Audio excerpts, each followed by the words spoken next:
महाराष्ट्र सहित पूरे देश में अमरावती सेक्स स्कैंडल सहित भोंदू बाबा अशोक खरात का मामला सुर्खियों में है।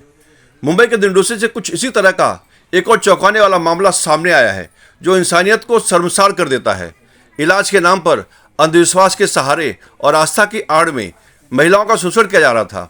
ये कोई फिल्मी कहानी नहीं बल्कि हकीकत है उस भोंदू बाबा की, जिसने रात के अंधेरे में अपना दरबार सजाया और मासूम लोगों की आस्था को अपना हथियार बना लिया।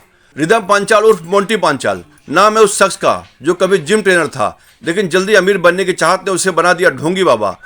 गुरुवार और शनिवार की रात मलाड के एक मैदान में लगने वाले ये दरबार अब पुलिस की गिरफ्त में है। दिंडोशी पुलिस ने आरोपी को गिरफ्तार कर लिया है और अब तक 60 से ज्यादा पीड़ित सामने आ चुके हैं। सबसे चौंकाने वाली बात यह है कि इस पूरे खेल का पर्दाफाश हुआ है एक सतर्क नागरिक की वजह से।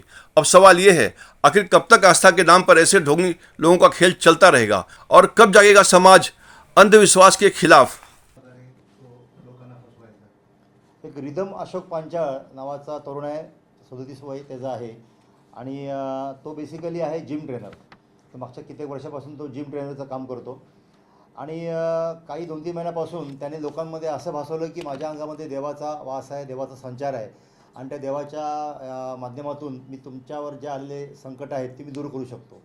मग त्याच्यामध्ये नोकरीमध्ये अपयश, घरामध्ये वास्तुदोष किंवा कोणाच्या अंगात भूत आलं असेल तर ते उतरवण्याचं काम मी करतो असं लोकांना त्यांनी पसरवलं। लोक त्याकडे जायला लागले आणि मग लोकांना त्यांनी सांगितलं की तुमचा जो दोष आहे तो दोष दूर करण्यासाठी की मला काही वस्तूंची गरज लागेल। मग त्यामध्ये बकऱ्याचं कलेजी, काही लिंबू, काही काळा फडका, स्मशानातली राख आणि असे काही पदार्थ वस्तू घेऊन यायला सांगायचा। त्याप्रमाणे ती लोकं त्याकडे जायची, त्या वस्तू घेऊन मग त्या अंगात देव संचारल्यानंतर तो ते सगळ्या वस्तू त्या लोकांच्या अंगावरून काढायचा आणि त्या सगळ्या वस्तू एखाद्या लाल किंवा काळ्या फडक्यात गुंडाळून ते फडकं गुंडाळलेलं ते कुठेतरी चौकामध्ये ठेवून द्यायचा तो। तर असं त्याचे प्रकार चालू होते। तिथल्या रहिवाशामध्ये थोडं भीतीचं वातावरण निर्माण झालं आणि त्यांनी त्याला सांगितलं की तू हे जे करतोस ते चुकीचं आहे, त्याच्यामुळे आमच्या मनात भीती निर्माण होते, तर तू हे बंद कर। तेव्हा त्या लोकांना त्यांनी सांगितलं की तुम्ही जर माझ्यामध्ये आलात, विधीच्या मध्ये आलात, तर मी तुमचा देखील सर्वनाश करेन। ती लोकं घाबरली, ती लोकं आमच्याकडे आली आणि आम्हाला त्यांनी समस्या सांगितल्यानंतर आम्ही ते व्हेरीफाय केलं, इन्क्वायरी केली आम्ही।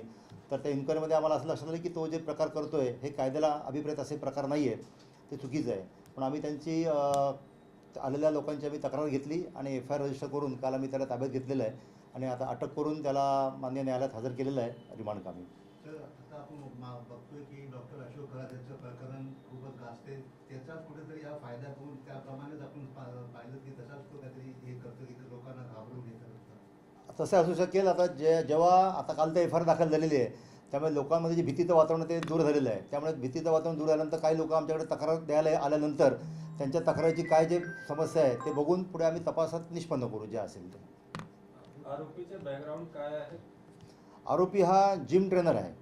जिममध्ये वेगळ्या जिममध्ये किंवा पर्सनल ट्रेनर म्हणून तो जातो आणि मागच्या 2-3 महिन्यापासून हा त्याचा प्रकार चालू आहे, अंगात देव संचारण्याचा आणि त्याचं निराकरण करण्याचा।